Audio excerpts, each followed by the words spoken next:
Jordan's plan to double-cross Ian after Young and the Restless January 6.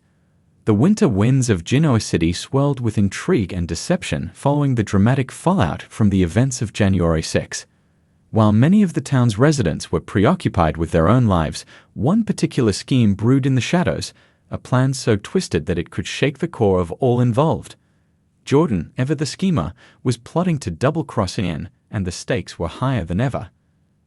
The catalyst: a tumultuous partnership.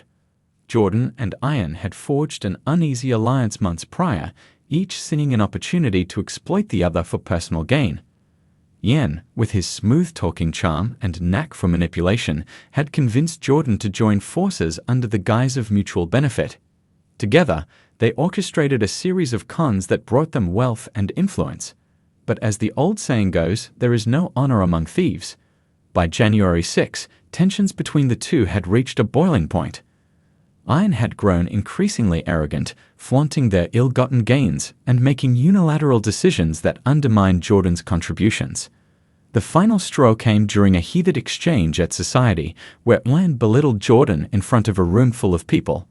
The humiliation stung, but it also solidified Jordan's resolve. "You'll regret this, Ian," Jordan muttered under their breath, the wheels of revenge already beginning to turn. Step 1. Planting the seeds of deception. Jordan knew that taking down Ian wouldn't be easy. Ian's network of allies and his ability to stay one step ahead made him a formidable opponent. But Jordan had one advantage: the element of surprise. Ian had always underestimated Jordan, dismissing them as nothing more than a useful pawn. The first step in Jordan's plan was to sow seeds of doubt among Ian's inner circle. Jordan began subtly leaking information to Ian's associates, carefully crafting a narrative that painted Ian as untrustworthy and reckless. These accidental slips were always just enough to raise eyebrows without pointing directly back to Jordan. "Did you hear about Ian's latest scheme?" Jordan casually mentioned to one of Ian's closest confidants, Carmen, during a chance encounter at Crimson Lights.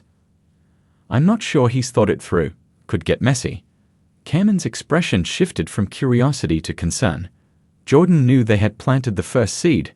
Step 2. Building alliances. While Ian's allies began to question his judgment, Jordan worked on building alliances of their own. They reached out to individuals who had been burned by Ian in the past, offering a chance at retribution. Among them was Claire, a former partner of Ian's who had been left to take the fall for one of his failed schemes. "I want to see him pay as much as you do," Claire admitted during a clandestine meeting at a dimly lit bar on the outskirts of town. "But what's your angle, Jordan? Why now?" "Let's just say I've had enough of his games," Jordan replied, their voice steady and resolute.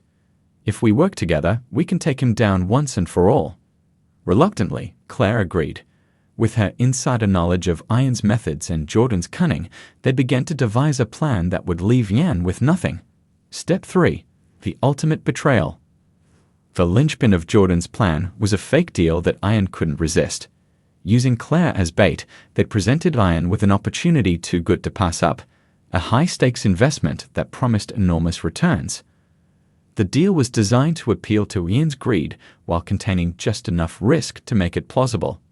To execute the scheme, Jordan enlisted the help of a tech-savvy friend, Marcus, who created convincing documents and digital footprints to make the deal appear legitimate. Every detail was meticulously planned, from the fake offshore accounts to the staged phone calls with investors. Before Ian could retaliate, law enforcement arrived, armed with evidence of Ian's previous crimes. Evidence that Jordan had carefully compiled and anonymously provided. As Ian was led away in handcuffs, Jordan watched with a sense of vindication. Moving forward. With Ian out of the picture, Jordan was left to navigate the aftermath of their actions. While some in Genoa City viewed them as a hero for taking down a notorious con artist, others questioned their motives and methods. But Jordan wasn't concerned with public opinion. For the first time in months, they felt free. As they sipped a celebratory drink at Society, Claire joined them, a sly smile on her face.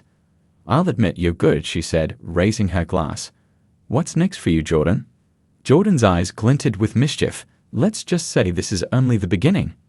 The future was uncertain, but one thing was clear: Jordan's story was far from over.